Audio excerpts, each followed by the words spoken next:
سامعین کرام السلام علیکم ورحمۃ اللہ وبرکاتہ۔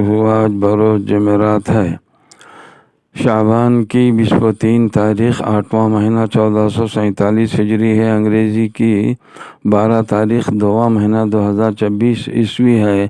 تاریخ اسلام حضرت عبداللہ بن سلام رضی اللہ تعالیٰ عنہ حضرت یوسف علیہ السلام کی اولاد میں سے ہیں۔ جب حضور صلی اللہ علیہ وسلم ہجرت فرما کر مدینہ منورہ تشریف لائے تو عبداللہ بن سلام نے نبوت کی نشانیاں دیکھ کر اسلام قبول کر لیا۔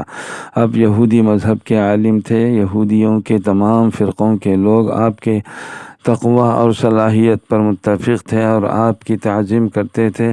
حضرت عبداللہ بن سلام رضی اللہ تعالیٰ عنہ فرماتے ہیں کہ جیسے ہی میں نے مدینہ منورہ میں حضور صلی اللہ علیہ وسلم کی آمد کی خبر سنی، فوراً خدمت میں حاضر ہو کر اسلام قبول کر لیا۔ گھر واپس آ کر میں نے اپنی بیوی اور بچوں کو اسلام کی دعوت دی اور وہ بھی مسلمان ہو گئے۔ میری بوڑھی پھوپھی خالدہ بھی میری دعوت سے مسلمان ہو گئیں۔ پھر حضور کے پاس آیا اور عرض کیا کہ یہود کے سرداروں کو دعوت دیجیے۔ آپ نے یہودیوں کے سرداروں کو بلایا اور اسلام کی دعوت دی، لیکن کسی نے بھی دعوت کو قبول نہیں کیا۔ حضرت عبداللہ بن سلام اسی وقت سامنے آئے اور اللہ کے رسول کی تصدیق کی۔ یہودی سرداروں نے حضرت عبداللہ کو برا بھلا کہنا شروع کر دیا اور اسلام قبول نہیں کیا۔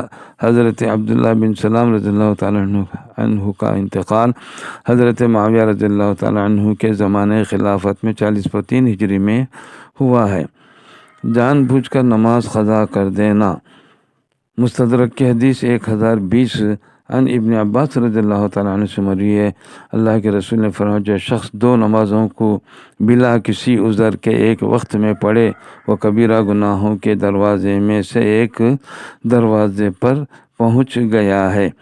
دین پر جمے رہنے کے لیے دعوت۔ آل عمران 140:7 میں اللہ فرماتا ہے اسلام اور نیک اعمال پر ثابت قدمی کے لیے اس دعا کا معمول رکھنا چاہیے، ربنا اغفر لنا ذنوبنا واسرافنا فی امرنا وثبت اقدامنا وانصرنا علی القوم الکافرین۔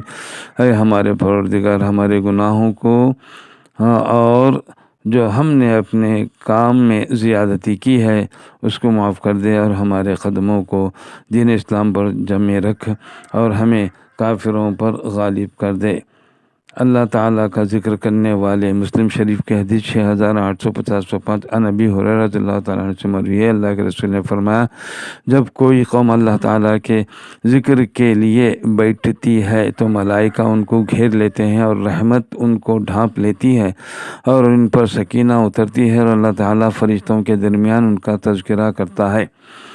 سورہ نحل آیت نمبر 50.8 50.9 دو آیت کریمہ میں اللہ فرماتا ہے جب ان میں سے کسی کو بیٹی پیدا ہونے کی خبر دی جاتی ہے تو وہ اس کا چہرہ رنج کی وجہ سے کالا پڑ جاتا ہے اور دل ہی دل میں گھومتا رہتا ہے، اور جس لڑکی کی پیدائش کی اس کو خبر دی گئی ہے اس کی شرمندگی کی وجہ سے لوگوں سے پوچھتا پھرتا ہے کہ اس کو ذلت گوارا کر کے رہنے دے یا اس کو مٹی میں چھپا دیا جائے۔ وہ بہت ہی بڑا فیصلہ کرتے ہیں۔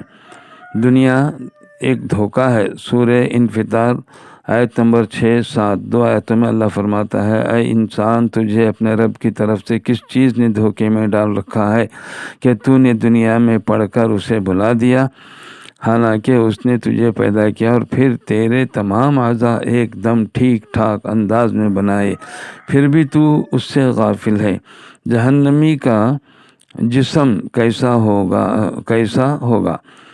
مستدرک کی حدیث 3630 حضرت ابن عباس رضی اللہ تعالیٰ عنہ فرماتے ہیں کیا تم جانتے ہو کہ دوزخیوں کی چوڑائی کتنی ہے؟ حضرت مجاہد علیہ الرحمہ فرماتے ہیں کہ میں نے کہا نہیں، فرمایا ہاں خدا کی قسم تم نہیں جانتے، دوزخیوں کے کان کی لو اور مونڈھے کے درمیان 70 سال چلنے کے بقدر فاصلہ ہوگا جس میں خون اور پیپ سے بھری ہوئی وادیاں ہوں گی۔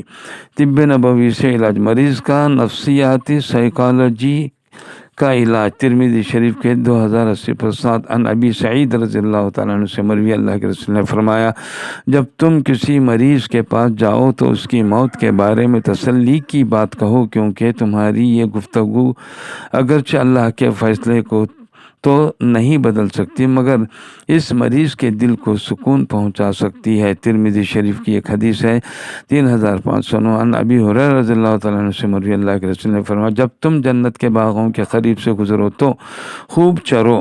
صحابہ نے عرض کی یا رسول اللہ جنت کے باغات کیا ہیں؟ اللہ کے رسول نے فرمایا مسجدیں ہیں۔